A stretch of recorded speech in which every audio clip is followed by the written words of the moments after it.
গ্রামের সৌন্দর্য দেখেন। সকালবেলা ঘুম থেকে উঠলাম, ফ্রেশ ট্রেশ হয়ে গোসল করে খাওয়া দাওয়া করে বের হলাম দোকানের উদ্দেশ্যে যাব। স্ট্যান্ডে এসে দেখি একটা অটো নাই। একটু পরে শহীদ আসলো ওর ঘোড়ার গাড়ি নিয়ে, বলল ভাই চলেন ঘোড়ার গাড়ি চড়েই যাই, যেহেতু অটো নাই। তারপরে ভাইয়ের ঘোড়ার গাড়িতে চত্রা পর্যন্ত আসলাম, আমার দোকান চত্রাই, চত্রা পর্যন্ত আসলাম ঘোড়ার গাড়ি চড়ে।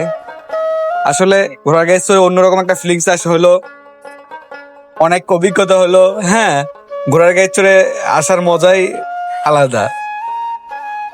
পুরো ঝাঁকুনি খেয়ে খেয়ে আসলাম, পুরো শরীর দেখতেই পারতেছেন কেমন করতেছে।